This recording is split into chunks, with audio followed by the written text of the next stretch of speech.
เมื่อถึงวันถือศีลสำละตามกฎหมายของโมเสสโยเซและมาริยาได้นำพระกุมารไปนครเยรูซาเล็มเพื่อถวายพระองค์แด่พระองค์เจ้าตามเขียนไว้ในพระธรรมบัญญัติของพระองค์เจ้าคือจะต้องถวายบุตรชายหัวปีทุกคนแด่พระองค์เจ้าและต้องถวายนกเขาคู่หนึ่งหรือนกกางแก2 ตัวเป็นของบูชาตามที่ได้บอกไว้ในพระธรรมบัญญัติของพระองค์เจ้าด้วยในเวลานั้นอยู่ที่นครเยรูซาเล็ม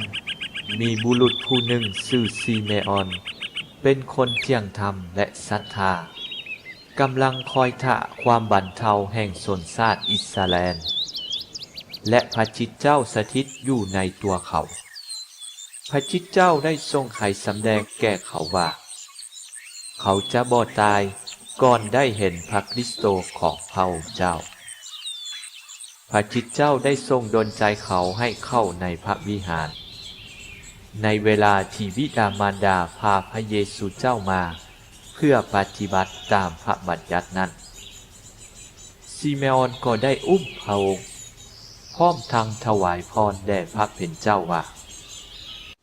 โอ้พระองค์เจ้าบัดนี้พระองค์สามารถปะให้ผู้รับใช้ของพระองค์อำลาไปอย่างสงบได้ตามวาจาของพระองค์ย้อนว่าดวงตาของข้าพเจ้าได้เห็นความฮอดของพระองค์ที่ได้ทรงจัดเตรียมไว้ต่อหน้าประชาชนทั้งหลายเพื่อเป็นความสว่างส่องแสงให้นานาชาติและเป็นเกียรติมงคลแห่งอิสราเอลราษฎรของพระองค์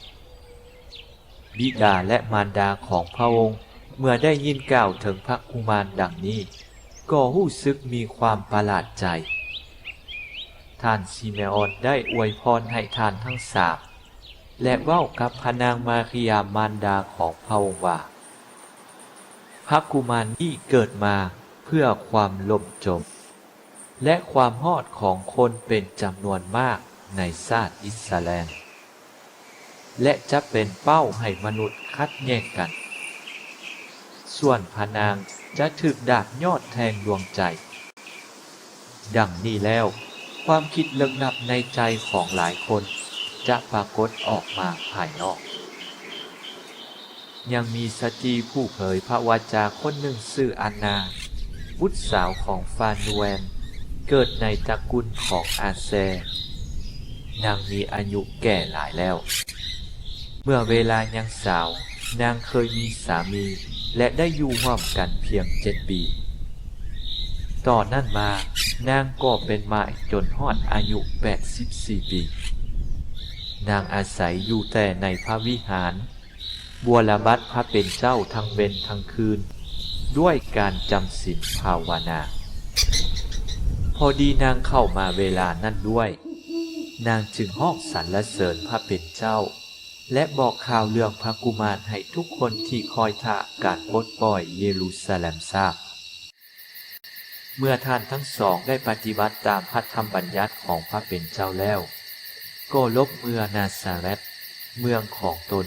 ในแขวงกาลิเลส่วนพระกุมารก็เจริญใหญ่ขึ้นมีแหงมีกำลังเพียบด้วยความรอบคอบและพระคุณของพระเป็นเจ้า